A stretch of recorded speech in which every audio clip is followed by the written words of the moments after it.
क्या दुनिया में दानवीर कर्ण के अलावा और कोई महादानी था? आप देख रहे हैं हरि भक्ति वर्ल्ड। चैनल को सब्सक्राइब जरूर करें और बेल आइकन को जरूर दबाएं। वैसे तो इतिहास में एक से बढ़कर एक दानवीर हुए हैं, किंतु कुछ दानवीर ऐसे हैं जिन्होंने दान की हर सीमा को पार कर दिया। इसीलिए इनकी श्रेणी अन्य दानवीरों की अपेक्षा अलग ही बन गई।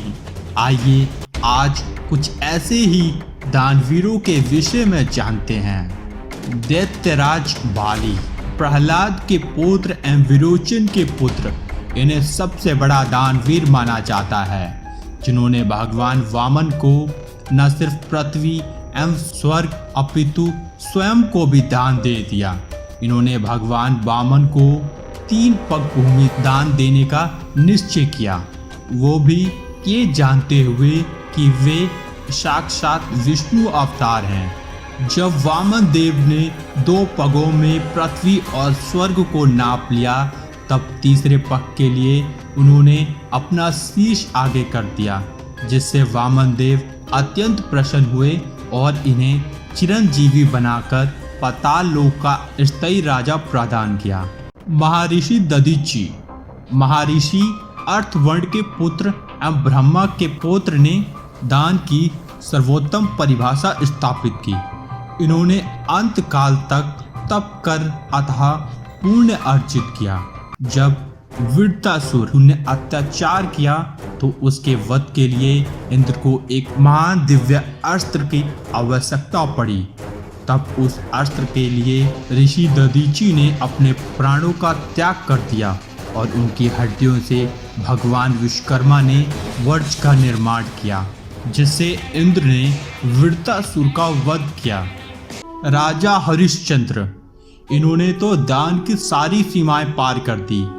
ये श्री राम के पूर्वज थे, जिन्होंने दान में अपना सारा साम्राज्य महर्षि विश्वामित्र को दे दिया।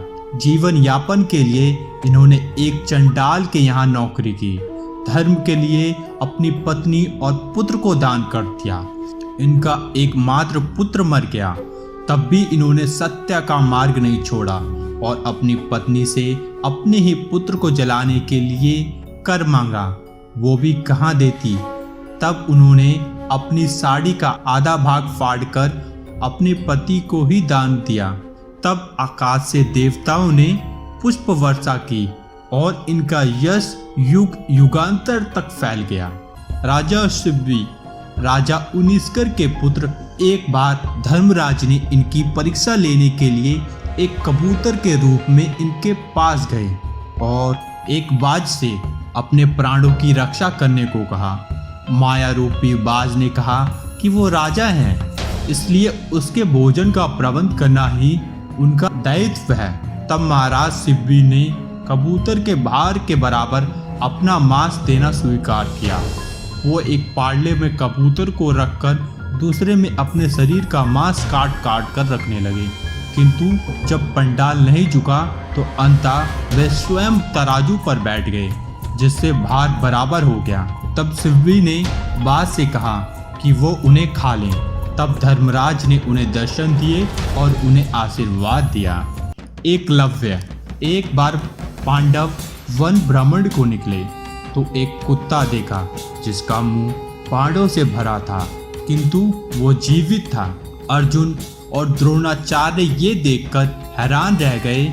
आगे जाकर देखा तो उन्हें हिरण्यधनु का पुत्र एकलव्य दिखा, जो द्रोणाचार्य की मूर्ति बनाकर धनुर्विद्या का अभ्यास कर रहा था।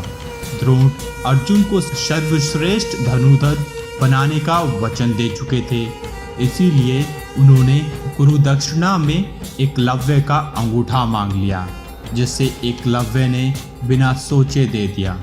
बार्बरिक, वैसे तो बार्बरिक की कथा का वर्णन महाभारत में नहीं आता, किंतु लोक कथाओं के रूप में ये बहुत प्रचलित है। बार्बरिक ने हारे हुए पक्ष की ओर से युद्ध करने का प्रण लिया। तब श्री कृष्ण ने उनका सर दान में मांग लिया। इस पर बर्बरीक ने हंसते हुए अपना सर काट कर दे दिया। इसके बाद बर्बरीक ने इच्छा जताई कि उन्हें ये युद्ध देखना है। तब श्री कृष्ण ने इनका सर एक पहाड़ी पर रख दिया, जहां से इन्होंने सारा महाभारत का युद्ध देखा। कर्ण, इनकी दानवीरता के विषय में तो सबको पता ही है। इन्होंने ये जानते हुए कि इंद्र अर्जुन की सहायता के लिए दान मांग रहे हैं, उसके बावजूद अपना कवच कुंडल काट कर दान दे दिया।